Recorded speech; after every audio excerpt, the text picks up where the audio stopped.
style of this band was out of Tommy Dorsey, and of course Tommy was quite unusual and quite remarkable. But it was a style vibrato. And don't forget, I'm out of high school, graduated on the 10th of June, and the next day I was playing first trombone with the Glenn Miller Orchestra. Ray McKinley was the band leader then.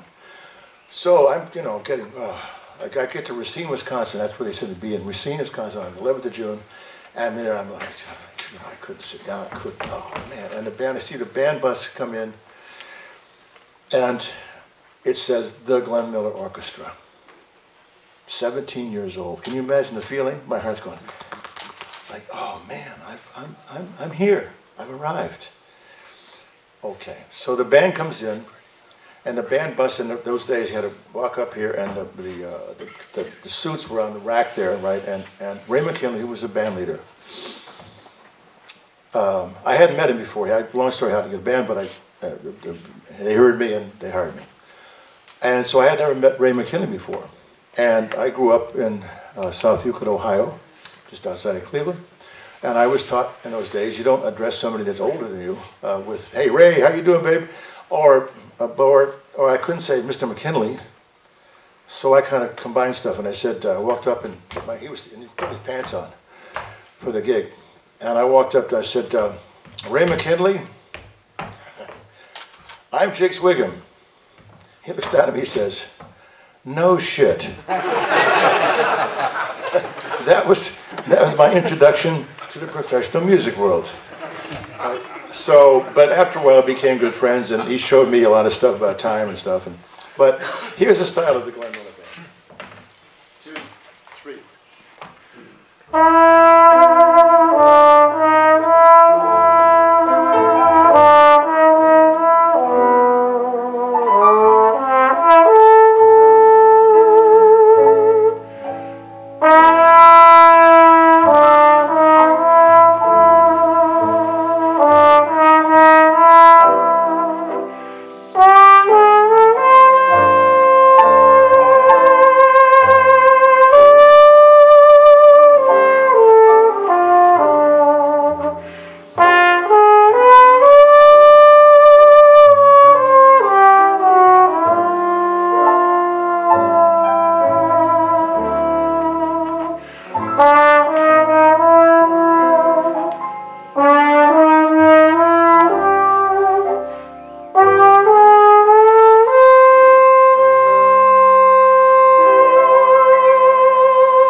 It's the same guy, the same King Jiggs Wigham model trombone, but a different sound completely, a different concept.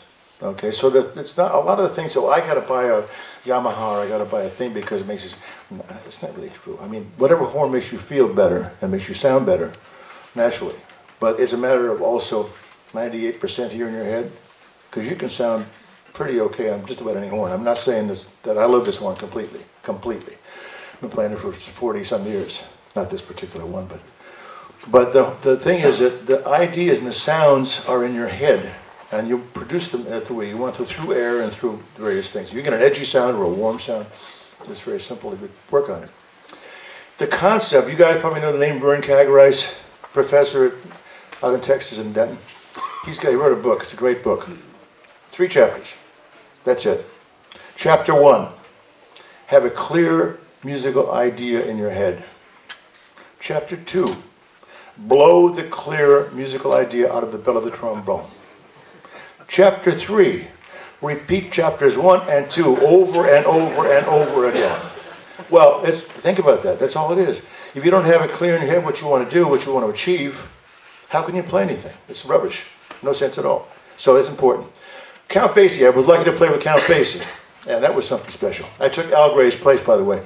Al Gray, you guys know Al Gray, the name Al Gray? Plungers? I hope you do. Oh, what a guy. What a magnificent musician. I walked into a club one time. Al was playing with Clark Terry. He saw me walk in. He gave me a big smile, a big wink. And I knew it was up. He's like, what he was thinking was, I'm going to give you a music lesson. Whew. Boy, did he ever. Oh, Al Gray. Don't mess with Al Gray. Whoa, music, I was sitting there just, I couldn't believe what I was hearing. It was so wonderful. Anyway, that's another story. Al Gray had a fight with Basie. They're in Europe, that's why I got to play with Basie. And he got really mad at Basie, they were fighting and stuff. And so they gave me a quick call, can you come to London and do something? Hey, it was London, to play with the band, a few gigs. I said, yeah, sure. And so I got there, and I got all suits on, tuxedo and stuff. I get to the gig, sit down, and well, where's the first trombone book? Well, Al was so bugged at Basie, he took the whole book with him. So I'm there, and some of the stuff, you're like,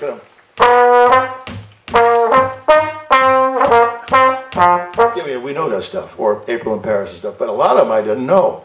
So I'm kind of glancing over the second trombone book and trying to figure out what note to put on top of it. And of course, the first night I'm playing a third on top of some unisons. Not a good idea, but it worked out okay. And anyway, that was fun. That was one of the most difficult decisions of my life, because Basie liked the way I played. He said, I want you to stay with the band. And I had a young family then, and I had a choice of playing with Basie and actually taking a ride on the Flying Dutchman, which means it never comes home, or going back home and raise my family. And I chose the road less not taken, which was difficult, because I was playing with Basie's band and Freddie Green going ching, ching, ching, right over there. Oh, it's like it was wonderful. Anyway, I went home and have a family, and I still have it. And a good, same wife too, after 67,000 years.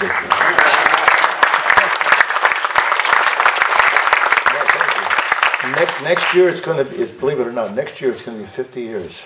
50 years. I tell my wife, 50 years of semi-faithful service. Don't laugh, it's true.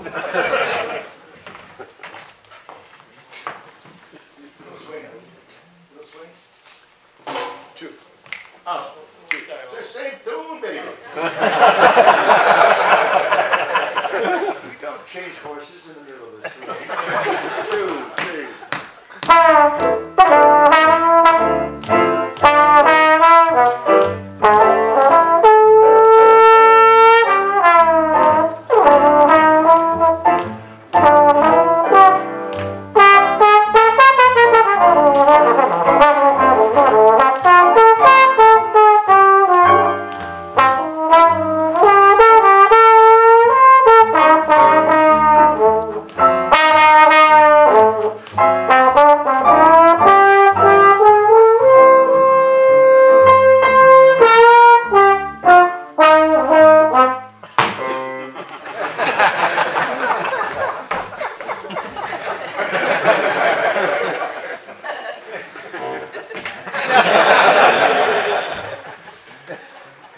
Are we done now?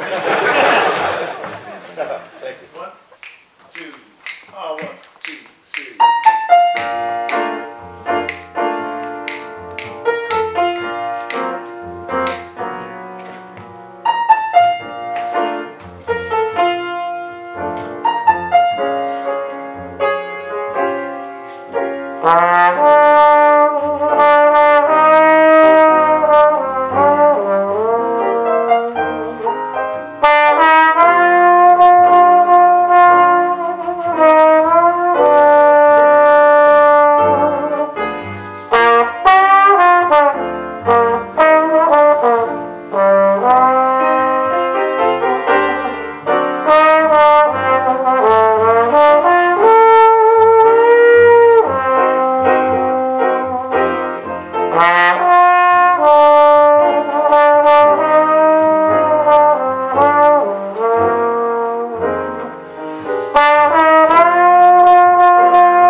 out of the melody. Just pull as much as you possibly can out. Ron Carter, the great jazz bassist, I saw him at a workshop one time, and he having bass players play some time. Just play 4 to the bar. And there you go, bing, ding, digga boom, dig, dig, dig. No, I want you to play 4 to the bar. Just give me blues in any kind of key you want. Ding, ding, ding, ding, ding, da dum. No, ding, no, ding, da dums. Ding, ding, ding, ding, ding, ding, ding, ding, ding, ding. No, stop all that. You realize how hard it is to play 4 to the bar in a bass without any digga bumps and make it sound interesting? There's a few bass players that can do that. Ron Carter can do it. Ray Brown can do it. John Clayton can do it. There's not many that can really do it well without getting boring. Most bass players have to do some diddly boops and doodly beeps and up here and spin the bass around. God knows what. It's not interesting. But that's why I think it's. You play maybe just the first 8th of the tune, or the first 6th of the tune, without any inflection. I mean, inflections, yeah, but no other things than just melody notes, please. Okay, thanks.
It's a masterclass, so I want you to do that.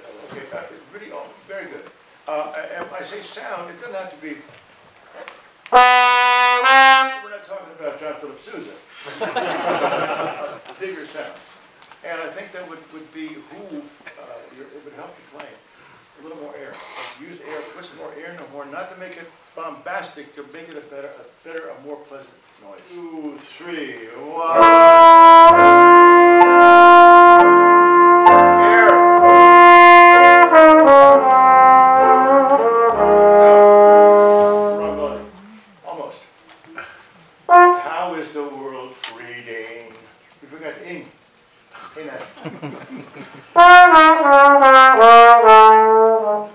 Don't forget the ings.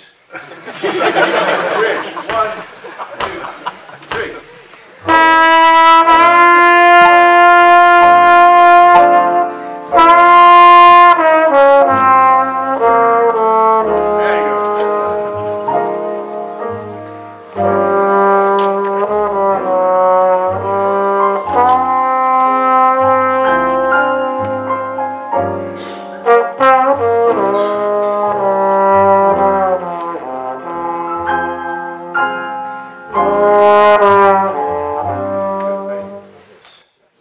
Probably this, right? You'd be surprised how many people play a trombone this way. Yeah. Well, I don't know how you can do that. I can't. It's just an enigma to me. Even if you're playing straight stuff, you know. I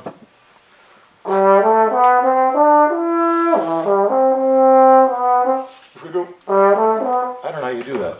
I mean, if it works for you, I tell people if you play the trombone like this, and it sounds good, Cool. Probably not going to work too well. So it's probably good to just but it would behoove all of you to just check it out and see how it feels to play this way. I have this exercise in my book. It's available at Hickey's, by the way. Yeah, it is. It's a great book. It really is. It's particularly if you have trouble sleeping at night. There's like one paragraph and you're gone. There's an exercise in the book that goes like this.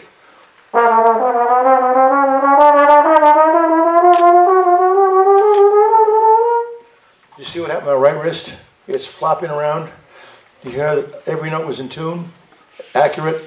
That's important too. It's not just kind of being, so approximate the note. No, in tune, accurate playing. And that's something else important, particularly for a lot of jazz players. They think, oh man, I'm going to do my own thing. Great, do your own thing. You should do your own thing. But, oh, I don't want to practice brochure, or I don't practice Armans. I don't want to, I don't care about learning the basics. Well, I equate that with, if I give everybody, anybody speak Japanese here? Japanese? Anybody? Okay, okay, you do. Okay, ohayou gozaimasu. Konnichiwa. No, konbawa, konbawa, konbawa.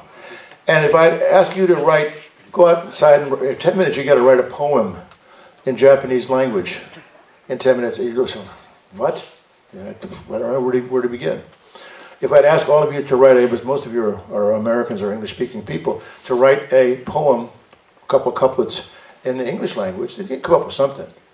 So that's the same thing. If you can't play the instrument, how can you be creative in it?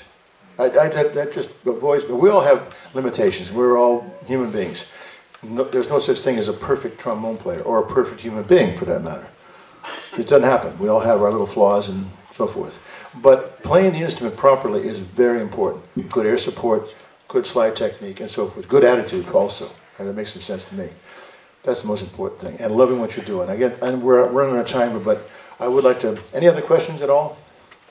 About, except for, like, where to find fifth position? It's out there someplace.